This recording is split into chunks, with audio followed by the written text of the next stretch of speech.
Josh Appleman, founder and CEO of Appleman Properties. Today we're joined with Jorge Abreu. George is a 16-year real estate veteran, leads Elevate Commercial Investment Group and JNT Construction with over 8,038 units acquired and has acquired over $550 million worth of assets. It's Dallas-based. Expert aims to own 10,000 doors. George, if you could just let us know a little bit more about yourself. You've got a heck of a track record. We're excited to have you here today. Yeah, thank you, man. I'm excited to be here. I guess I'll start you off. So I'm originally from South Florida, studied at Florida International University for an electrical engineering degree. It was during that time that I realized I didn't want to be an engineer, didn't want to work a 9 to 5. And then I started looking into, I knew I wanted to be a business owner, but didn't quite know exactly what. And started doing some research on successful individuals, and a lot of it kept coming back to real estate investing, whether that's the way they built their wealth or if that's how they took their wealth to the next level. So kind of started going down that rabbit hole, and finally led me to start investing in single family. I started doing some fix and flips and wholesaling. At that point, I was working at UPS in the engineering department. But right around when I started making more money doing real estate than I was making with my W-2, that's about the time that I quit and I started doing real estate full time. That was about 17 years ago. I've done everything you could think of pretty much on the single family space. Did a bunch of fix and flips, which led me to then opening a construction company, which is JNT Construction, which I still have, but now we're focused on multifamily. And then what happened about 7 years ago, I got introduced to large multifamily and syndications, right? And it was kind of perfect timing because I had hit a brick wall with the single family, and I had started doing some small multi, did some new construction and also some existing, but to get to the scale I wanted to get to, it was going to be very, very difficult. Just doing, 1 to 8 units at a time. So as soon as I realized that you can acquire these large multifamily apartments, and bring other investors with you, right? Like you don't have to, you alone bring millions and millions of dollars to close on these. Really opened up my eyes, man, and I put all my focus towards building a large multifamily portfolio. So like I said, that was about 7 years ago, and that's where all my focus is now, and going to continue to build out that portfolio. That's awesome. The journey of starting with single family houses and even wholesaling. I mean that is the foundation of then getting to where you're at now. The fact that you started with W-2 and then started on the foundational element of real estate, and now you're where you're at. It's time. It takes time to learn all the language and learn the nuances to now you're syndicating tens of millions of dollars worth of properties. Well, in one property, it could be 20 or $30 million. What would you say was I guess an event or something that helped you get into the syndication world from where you were at? What helped you get there? I mean, really, it was just becoming aware of it, right? Becoming aware that it was even possible. I've always, well, I want to say in the beginning, I would attend a lot of events, especially when I was trying to learn how to become a real estate investor. And I'm someone that when I attend one of these events, I'm trying to get the most out of it, right? And then I'm going to go and I'm going to take whatever I learn and I'm going to put it into action and see what comes of it. At some point, I kind of got stuck in the day-to-day. The companies were growing, the construction company, the real estate company. And honestly, I stopped learning, right? I stopped going to these events and I stopped networking. And it really wasn't until I kind of stepped back a little bit and started doing that again, and then got introduced to multifamily syndications. That's what helped me open up my eyes. Hey, there's another path here. And that's really what helped.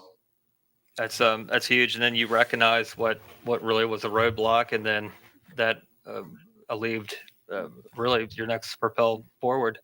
The syndication world becomes very small when you get to a certain point, and then certain players. And I follow you on social and see you guys are extremely active. I think what sets you all apart is you're not just syndicators out there collecting capital to deploy in a project. You're operators, and you've got your construction side, so you're integrated in a sense, and you wholeheartedly need to make sure that project performs. Can you elaborate on how you all are separated on that degree? Yeah, I mean, we're at this point, vertically integrated. We've got the management company as well. I think early on, well, one, I already knew it was important. The construction aspect was important, right? I learned that with the single family and the fix and flips, and just doing the volume we were doing, it was almost impossible to not have that in-house. At least we couldn't find enough good contractors, and that's why we decided to bring it in-house and control more of that aspect. So when we started the multifamily, I think it quickly became obvious that we were going to have to do the same thing with management as well. And it's more of just that control, like I mentioned, right? And making sure we deliver on the business plan that we're telling our investors we're going to.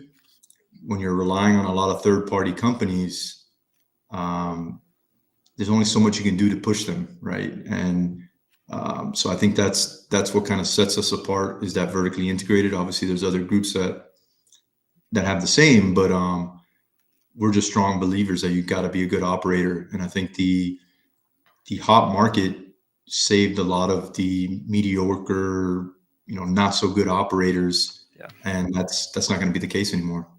Yeah, that's spot on. We're operators as well, and when we find a deal that we like, we will close that deal. But we are very, very selective, and it's because we are married to that deal 3 to 5 years, if not more. And we also are going to take the pain of managing it versus passing those problems off to third party management, and then hopefully miraculously they can perform. It gives us, I think, a huge advantage, because ultimately we are going to make it perform, and the trust to partners and investors, I think, is even greater at that aspect. When you started out, you were flipping houses and finding properties. What did the infrastructure look like? How did you build and scale, and then ultimately grow out of that phase? Yeah, so I mean, building out that, we had several acquisition associates that were finding deals for us, and then there's probably, I don't know, at some point we had maybe 10 or 12 on the real estate side altogether, and then on the construction team, at one point the team was pretty large. I mean, we were doing about 30 or so fix and flips on average a year, and then several more wholesale deals, and then we started doing some new construction on top of that. So I don't know, at one point I think that the construction staff was 20 plus, not to mention decided to open up a roofing division on top of that. So we had a whole sales team on that side. So that was pretty much at like the peak, right? When I continued I wanted to scale and scale and scale. But then when I started transitioning over to multifamily, the team actually became a lot smaller, because we didn't need all of that staff. And now our team, is once again, we're in growth mode. So I mean, the real estate team is getting larger, and obviously if you count the property management, definitely more employees now. But it's just essential employees, right? Like we're not heavy on the overhead, and same with the construction. Just I think we've got maybe 10 or 12 right now on the construction side, and then I think we're creeping in around 10 on the real estate investment firm. On the management side, there's much more. Yeah, and It's different when you have a transactional company, a larger transactional company. You need a lot of people to put in front of all the motions, and it's very transactional. You have to, and it's all just it's a lot of work. You got to have people to manage it. We built a large flooring company, 9 locations, 52 employees, and it's a lot of just in and out work, transactional. And at the end of the day, you got to go out there and do it again. And Yep. it's grueling. It's fun being in growth mode. It's exciting. Take a step back, and there's other things you can do as well that require a lot less people, and it can be exciting and rewarding as well. Just like real estate, multifamily, you can do a lot less multifamily, and still get the same rewards, if not a lot more. And I think that's the transitional piece. Once you learn the language of real estate, then you get into multifamily and learn, then you graduate and grow more. And now I see you guys are closing on Class A properties that a lot of us, we're always looking up to guys like you, George, because you're blazing the path. You're proving that it can be done. Let's talk about your recent acquisition, what it is, the CapEx, and how big it is, and how you all ended up taking it down. Yeah, so we just finished closing, I think it was a couple of weeks ago now, on a Class A deal in South Dakota, Rapid City. It's a market that we're already in, and we've been successful with 2 other deals there. And we've always been looking for more, and luckily this one came across our desk from a seller that we had already bought a deal from before. So off market, pretty low basis on a Class A deal of this type of build. Pretty much the developer was the seller. They built it in 2008, I want to say, and our purchase price was in around 160 so a door. And they built it. They were going to hold on to it. It was going to be like a trophy type property for them. But then the actual owner passed away, right? And Oh, wow. now it is children that are running the company, and they didn't feel the same way. I believe they're in another state, so they didn't want to have anything outside of their home state. So that's how we were able to get into there. It was full cap. And sorry, I'm already on to, as far as capital stack, I'm already on to the next deal that we have under contract now. But I want to say it was around the 70 million mark or so. We had Nice. to raise 20 million. Yeah, we had to raise 20 million on there. The raise was a little slower than we would have liked, mainly because not a lot of people know where South Dakota is, and we experienced this on our other 2 deals. But once you look at the data and you educate the investors, they get it. They know why we're there. We've also got the track record there, right? So that helps. So as far as the business plan, Sorry. yeah. So as far as the business plan, and this is why we love these A-class deals, and we've been doing more and more of them in the last few years, is, like I mentioned, this was the developer, right? Still the original developer owned it. They pretty much were comfortable with the deal, and they weren't pushing rents. So right off the bat, when we did our research, I mean, we were $150 to $200 lower than the competition, right? So we knew right away we could come in and capture that loss to lease, and then also do some upgrades and get even more on top of that, with a little bit of work, not even a ton of work, right? Like nothing that we would do on these older Class C type deals. So we're just doing some minor upgrades on the interior units, some stainless steel appliances, backsplash, nothing out of this world. And then upgrading some of the amenities. We're adding a pickleball court and kind of freshening up the clubhouse / leasing office. And that's it. It's CapEx is right around, I want to say 1.1 million. Nice. So not a ton when it's a $70 million deal. And the other great thing about this, and we've done this with our last, I want to say maybe 4 or 5 deals. Oh wow! Let me turn this off real quick. Yeah.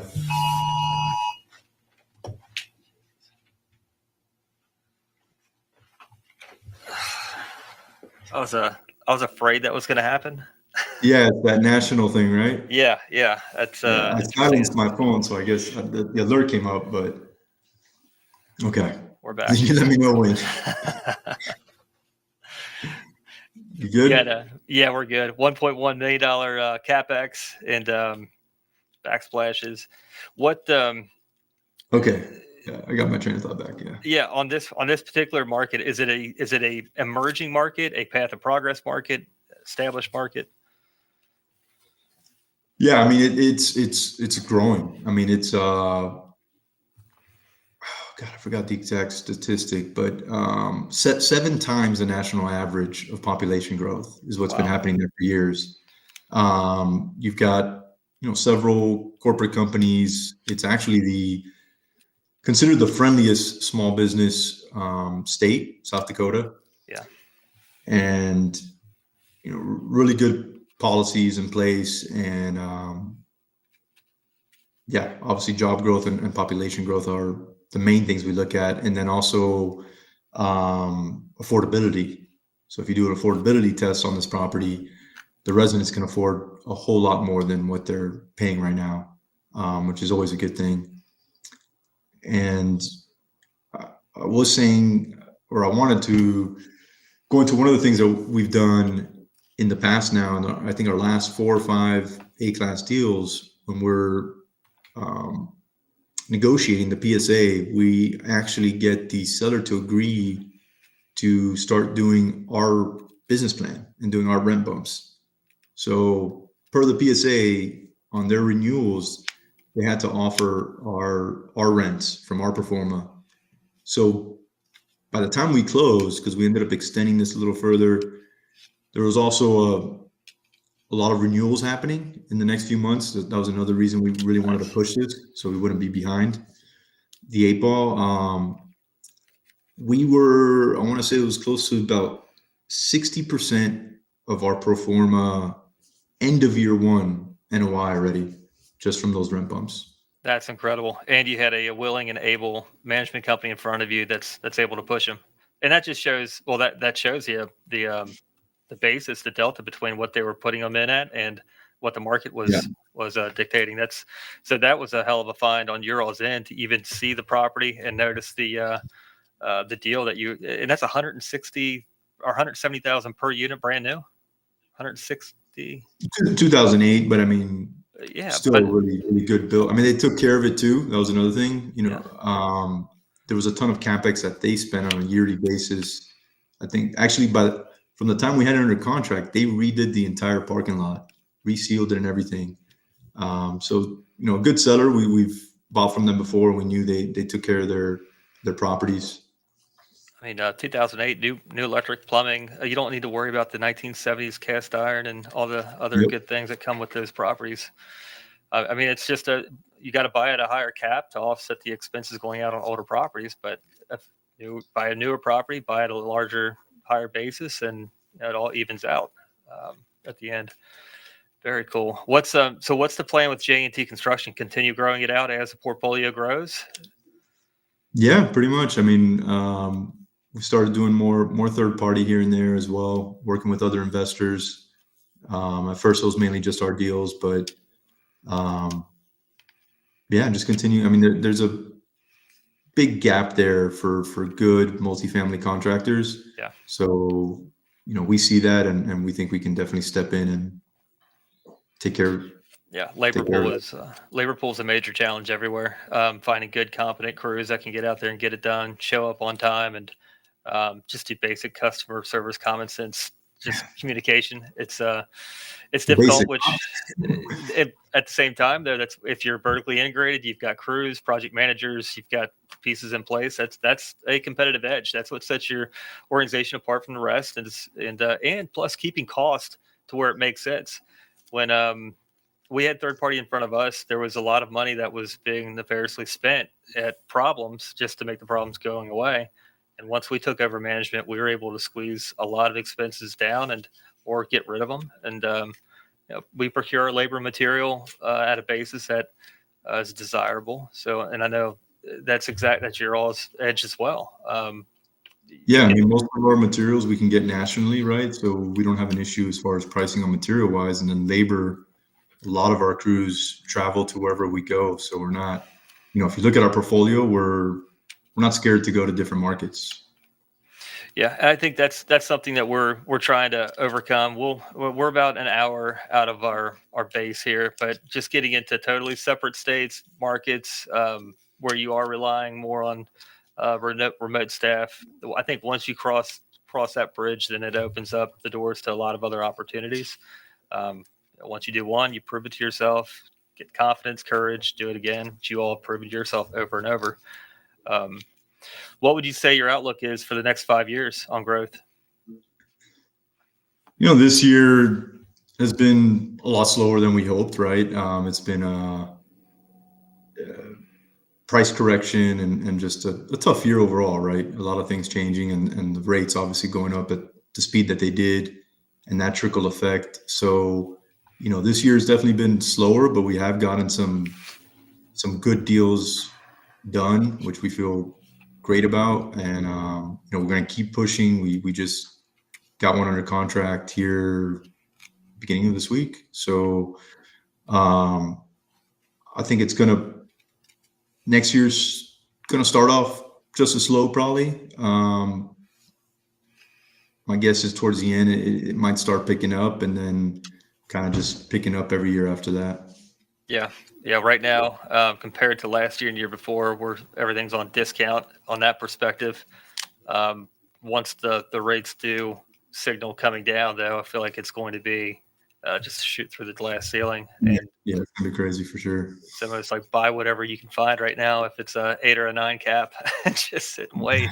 It's tempting, but until there's going to be a lot of turbulence. So I think next year as well with the election and everything that we've got going on, it's just uncertainty and a lot of even banks you can kind of tell everybody's just tightening up, just seeing what the next move is. So what have you seen out there with deal flow and brokers and the talk out there? I've seen the prices are coming down, for the sellers that actually have the equity and can take less. They're willing to take less. And then there's the ones that are over leveraged and they can't take less, right? There's a lot of that out there. Yeah. And those are going to be a process. I don't see this plethora of deals coming, right? That are, it's going to be a process where the lender, whether the lender's going to want to budge and adjust some of these loans, or if they're going to foreclose on it and take over it. There's a lot that's going to have to happen there before a deal's actually ready, to be sold. So I do think there's going to be some of those, and I think a lot of them aren't going to make it to the market, right? It's stuff that's going to be done kind of behind the door, and some of it's already being done. So we're looking forward to those things, and we think we're going to find some opportunities that way as well. But if somebody thinks that there's just going to be a ton of deals popping up left and right, I don't think so. Yeah. There's definitely deal flow, but the seller, there's still concessions that need to be made. Yeah. It's just environment's different. I know that brokers, there's a lot more outreach right now on brokers front as far as just seeing who the players are that are still wanting to buy. And they're softening. There's it's on every front, but what it turns out to be is we'll see. For someone wanting to get into real estate, they're multifamily specifically, what path would you suggest that they go down? Wanting to get on the passive or active side? Well, let's go down both, actually. That's good. So if they are wanting to invest in real estate and not really sure how or what it even means.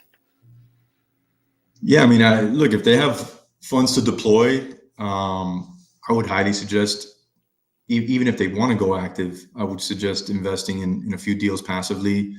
You want to make sure you vet the deal sponsor, that you kind of, like you alluded to in the beginning of this, is find out who's actually running the deal. Like, make sure it's not just somebody that's raising the equity, which is fine, right? You know, there are groups out there that raise equity and maybe help with investor relations and whatnot. But get to the bottom of who's actually running the deal, and then look at their track record and their team, and are they capable of doing whatever the business plan is, right? And performing on it. Because that's essentially what's going to determine if it's going to be a successful investment or not. Yes, the location and the actual deal is important, but if you don't have somebody leading it that knows what they're doing, then it's not worth anything, right? And then after that, you know, you can also maybe talk to that group, and some will let you kind of see some of the stuff on how to maybe attend some of the asset management meetings or whatnot. I know we've done certain things like that before, for somebody looking to be active and wants to see more. And then the ultimate goal, if your ultimate goal is to be active, I think you really need to be thinking about what you can bring to the table to an experienced group, so you can learn from them, whether that's, you know, you've got a great network and you think you can raise equity, or you really know how to hunt for deals, and you're good at building relationships, and you think you can find, you know, get that deal flow, or maybe it's you're really good with numbers and you can underwrite deals, whatever it is, you know, figure out what that is, and then offer that to those experienced groups, and learn from them. I mean, that would be my suggestion. Yeah, that's great. Just to get into the room and learn from firsthand experience, and find out what your value is and how you can compound it. That's huge. Taking all the free content out there, right? I mean, there's a bunch of podcasts like this one, right? And books, and, you know, take all that knowledge into. Yeah. What books would you recommend somebody read? Because one book can make someone pivot. Oh gosh. You know, a book that really explains multifamily syndications. I like Joe Fairless's, you know, Best Ever. He does a great job kind of breaking down every aspect of it. And then, you know, for passive, I don't think there's a really good book for passive investing. Just learn the language and learn the industry. Yeah, I'm with you. Oh, and learning the how to even find out what your passive returns are. That's George, I apologize. Hold on 1 second. Oh God. Oh my God. This phone. I turned it on as I knew I had to get messages in, and figured, it's crazy. We're here.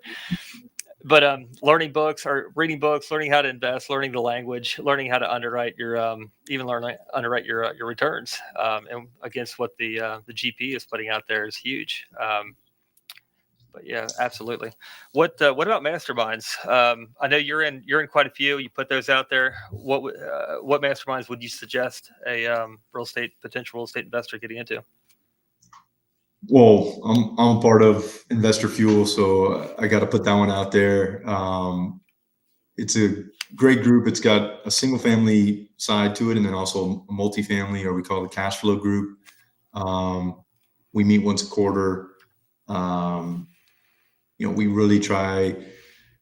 We've kept it somewhat small, right? So it still feels like a mastermind. It's not like you're going to this massive conference. Like I know some of them have really grown to where it's kind of not really a mastermind anymore. So, you know, we sit down and just discuss what we can do to take us to the next level, and things that you don't really learn possibly on a podcast or a book, right? It's things that other groups are actually implementing and doing in their business to scale it.